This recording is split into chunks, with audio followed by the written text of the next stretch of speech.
Assalamu alaikum wa rahmatullahi ta'ala wa barakatu. Mai tare da Google Hausa TV, barka da wannan lokaci. Mutane tari daga nisan duniya suna yawan kirana, suna tambaya na akan wai shin ya zami mu ƙawata hoto ko kuma wani allon sanarwa haka in za a sanar da karatu ko biki ko wani abu makamancin haka, ya zami mu yi graphics yayi kyau sosai, ko kuma ya zami mu yi thumbnail cover, YouTube thumbnail cover, wato hoton da ake sa akan bidiyo na YouTube, mu ƙawata shi yanda zai ja hankali ya burge mutane.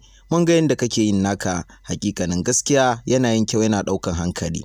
To yan uwa, albishirinku, insha Allahu za mu gabatar da tutorial akan yanda ake yin wannan aiki din.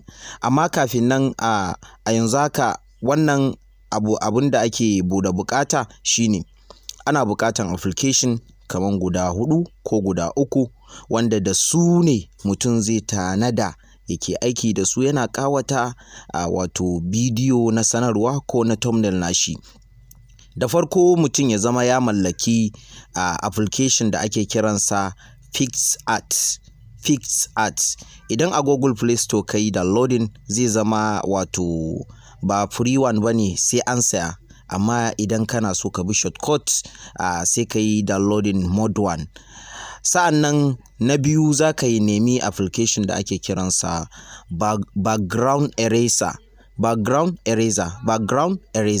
shine wannan wato shi kuma aikinsa cire background ne, wanda za mu koyar da yanda za a yi amfani da shi. Sa'annan sai application na 3 yawa shine Google Chrome browser, wato Chrome browser na Google.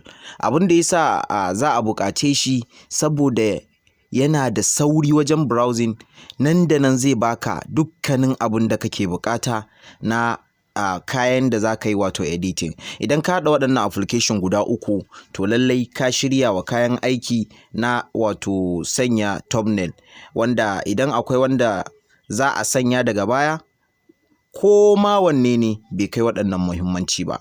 To insha Allahu gobe yawar haka za mu sake tutorial akan yanda ake ƙawata allon sanarwa, ko kuma yanda za ka ƙawata background na pejinka na Facebook ko wani guri. Amma kafin nan muna so mu samu subscribers 100 kafin nan sai mu fara wannan.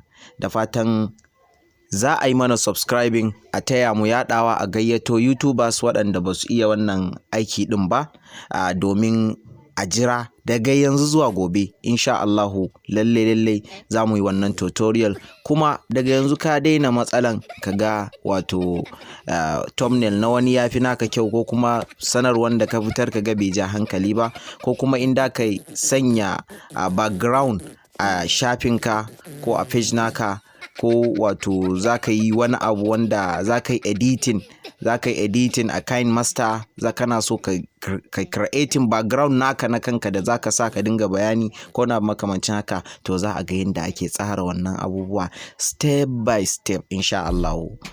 Da fatan za a yi mana subscribing din, a yi liking, a yi sharing. Mun gode, wassalamu alaikum warahmatullahi ta'ala wa barakatuh.